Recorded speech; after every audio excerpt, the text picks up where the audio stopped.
বাতাসে লাশের গন্ধ পাই। রুদ্র মোহাম্মদ শহীদুল্লাহর লেখা একটি কবিতা আবৃত্তি করছি। আজও আমি বাতাসে লাশের গন্ধ পাই। আজও আমি মাটিতে মৃত্যুর নগ্ন নৃত্য দেখি। ধর্ষিতার কাতর চিৎকার শুনি আজও আমি তন্দার ভেতরে। এ দেশ কি ভুলে গেছে সেই দুঃস্বপ্নের রাত, সেই রক্তাক্ত সময়? বাতাসে লাশের গন্ধ ভাসে, মাটিতে লেগে আছে রক্তের দাগ। এই রক্তমাখা মাটির ললাট ছুঁয়ে একদিন যারা বুক বেঁধেছিল, জীর্ণ জীবনের পুজে তারা খুঁজে নেয় নিষিদ্ধ আধার। আজ তারা আলোহীন খাঁচা ভালোবেসে জেগে থাকে রাত্রির গুহায়। এ যেন নষ্ট জন্মের লজ্জার আড়ষ্ট কুমারী জননী। স্বাধীনতা এ কি হবে নষ্ট জন্ম?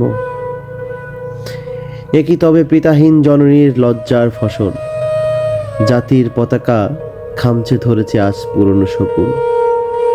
বাতাসে লাশের গন্ধ, নিয়ন আলোর তবু নর্তকীর দেহে দোলে মাংসের তুফান, মাটিতে রক্তের দাগ। চালের গুদামে তবু জমা হয় অনাহারীর মানুষের হার। এ চোখে ঘুম আসে না, সারা রাত আমার ঘুম আসে না। তন্দার ভেতরে আমি শুনি ধর্ষিতার করুণ চিৎকার, নদীতে পানার মতো ভেসে থাকা মানুষের পচা লাশ।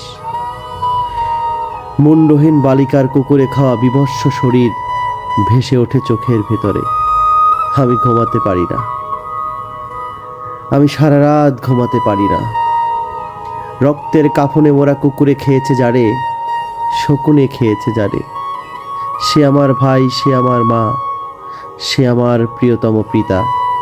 স্বাধীনতা সে আমার স্বজন, হারিয়ে যাওয়া একমাত্র স্বজন। স্বাধীনতা আমার প্রিয় মানুষের রক্তে কেনা অমূল্য ফসল। ধর্ষিতা বোনের শাড়ি ওই আমার রক্তাক্ত জাতির পতাকা। ধর্ষিতা বোনের শাড়ি ওই আমার রক্তাক্ত পতাকা। রুদ্র মোহাম্মদ শহীদুল্লাহর লেখা বাতাসে লাশের গন্ধ। কেমন লেগেছে সবাই কমেন্টসের মাধ্যমে জানাবেন।